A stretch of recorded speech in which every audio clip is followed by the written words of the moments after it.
Hello, I'm Maria Tarosig from BSIT 3B BPO.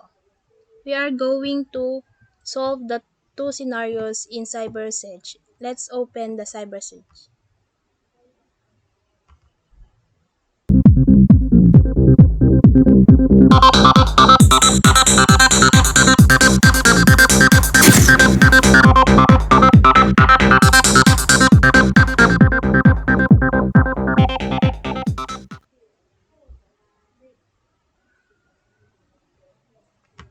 For the first scenario, let's going to solve the stop worm games. Click play. In this in these scenarios, you work on board solve if it seems whenever a new employee show up, there's an outbreak of viruses and worms resulting in a lot of lost productivity.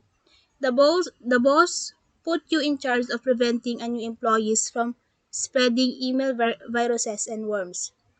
Joe was just hired. He spent the day in orientation and his head has room for only one instruction.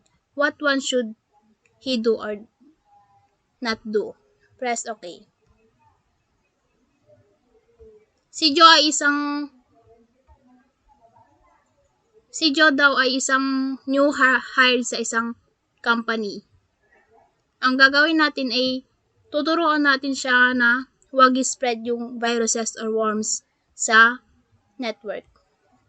Ang objectives natin Joe is a new employee. You must instruct him to not spread worms or viruses. There is one specific procedural security choice that can be greatly affect whether Joe will spread worms and viruses. Double-click on Joe's computer and make the one procedural security choice that will most reduce Joe's livelihood of spreading worms. Dito, click down natin yung computer ni Joe. And makikita natin dito yung procedural setting. Ang gagawin natin is i-aware natin si Joe na be aware of the email attachment.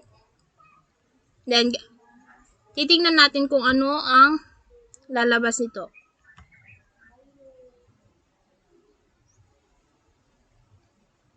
Good job. By telling Joe to beware of email attachment, he become less likely to blindly open malicious attachment. Of particular concern are executable email attachment.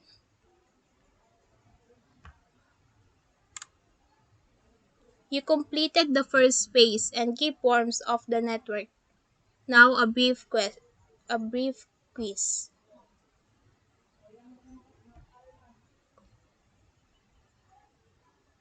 Joe gets an attachment named memo.com from a coworker. Should he open it? Yes. Yes, of course. How else would Joe learn of the mandatory staff meeting? Malicious software can spread via doc attachment. However, it is often a risk you need to take. The risk can be reduced using up-to-date antivirus software. The next question. Joe gets an attachment named funnyclip.txt from the friends who says she would rename it to funnyclip.com and open it to see a hilarious video clip. Should he open it? No. The file was from the vandal posing as Joe's friend. It was sent as that text to get around the firewall. Congratulations, you successfully completed the scenario. Let's play the password game.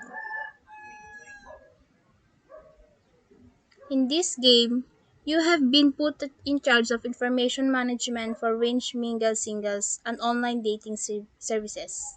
Let's meet the two Range employees whose petty tension threaten to undermine the business. Click OK.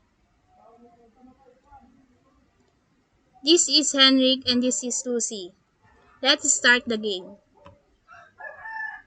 Play the game.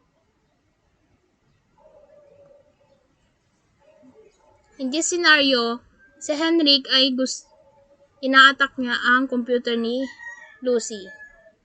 So, malicious modified special case database. Choose another lead. In this scenario, we need to double-click the computer of Lucy and in the password length, click the mid. Then, let's see kung anong mangyayari.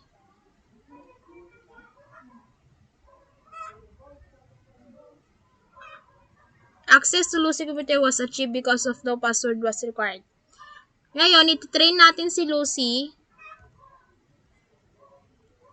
in a medium training cost of $1 to $50. Then, okay. Then, tingnan natin kung ano mangyayari ulit. Dito, gagawin na natin yung allow password on post-its. I-X na natin siya and bibili tayo ng log off if unattended. Then, tingnan natin kung anong mangyayari.